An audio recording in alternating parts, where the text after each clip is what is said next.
Hi, everyone. I'm Rosemary Miller. Oftentimes, when we think of Cadillacs, we don't think of racing. Well, today I have Laura Wontrop Klauser, the sports car racing program manager at General Motors, joining us to tell us how Cadillacs are leaving their mark on the racing industry. Thank you so much for joining me, Laura. Thanks for having me. Yes. So, once again, when we hear Cadillac, we don't think of racing, all right? I think of what? Porsche, Ferrari, Aston Martin when I'm thinking of racing. So, how did Cadillac kind of enter this discussion? Well, luckily, we've got quite a bit of racing heritage in with Cadillac. We took a car for the first time to Le Mans in 1950. So it's been a while since we had that, and then we also were racing in Le Mans with some prototypes in the early 2000s. Also involved in there, we've done a lot of GT racing, which we did from 2004 through 2017, which were cars that look like the cars that you could buy. Racing in different racetracks across America. So we do have some history and background there. But I think one of the things that Cadillac is very proud of is our connection with luxury sport. And in order to prove the sport part of luxury sport, we use racing as a way to show people that we can have high performance in the cars and then also be a great car to have on the street as well. hmm So, okay, let's say I'm a betting woman. What would make me want to put my money on Cadillac? We have a really good, strong heritage. We just came off of a very successful platform called the DPI that we were racing in IMSA from 2017 through last year. One where we won quite a few championships. We won the Rolex 24, which is a 24-hour race where we race for 24 hours straight. We don't stop.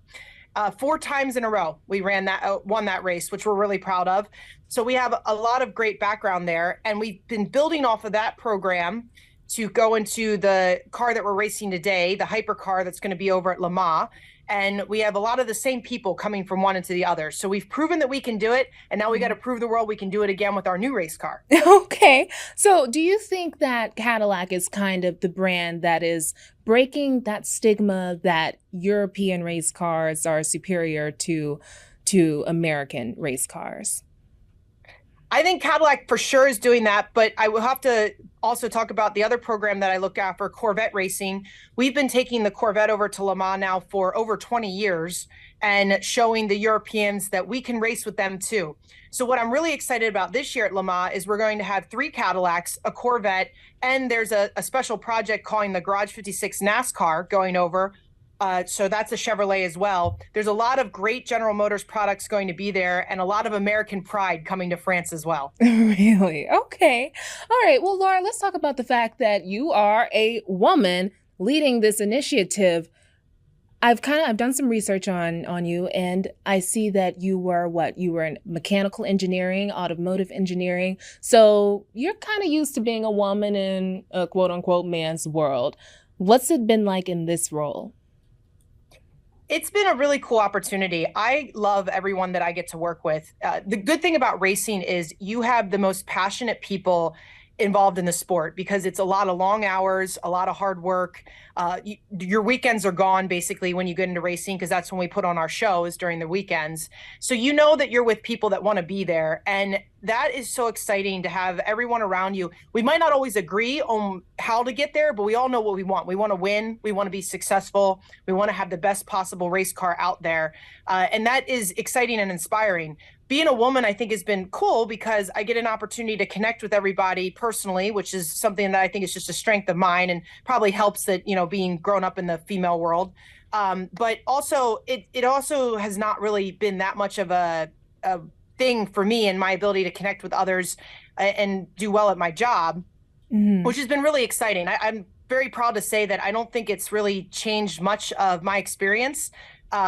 But in the same time, it's also, I hope, helped other women see that if they really truly love racing, this is something that they can do. So has it always been like that, or did you have to grow into, okay, this isn't even a problem? Well, I mean, as you said, I'm coming from an engineering background. I was very often the only woman in the classroom or the Formula SAE project that I did and things like that. So it was something I guess I was used to.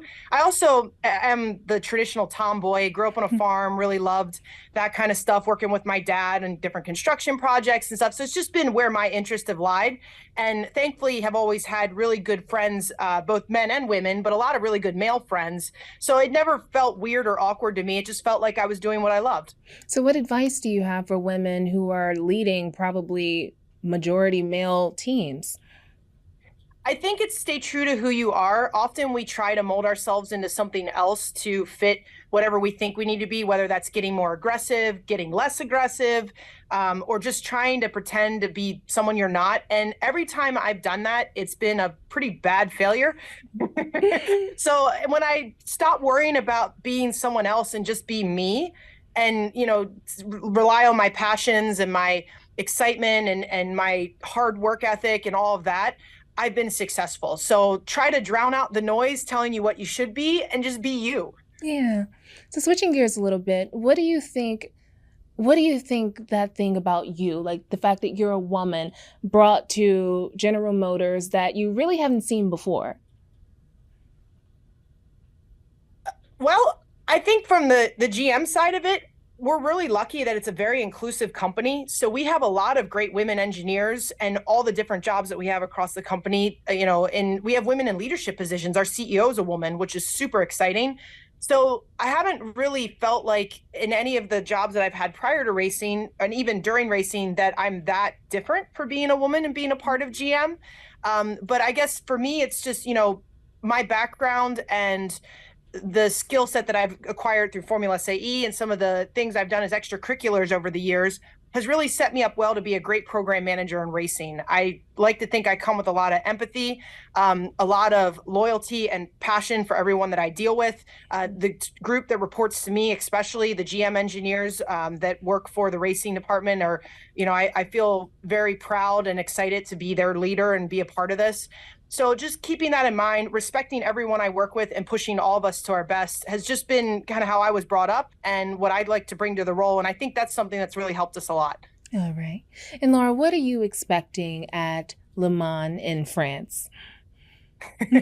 I am expecting a whirlwind, crazy event where I'm going to blink and it'll be over and I won't know why I'm so exhausted. But really, I mean, we race to win all of our product. So our expectation is to go there, to try our hardest, to execute great, and to chase that first step of the podium for all of the classes that we're racing in.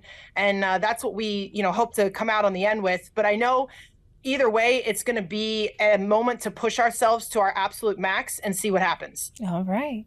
Well, Cadillac races to win, you guys. Thank you so much for joining me today, Laura. Thanks for having me. Yes.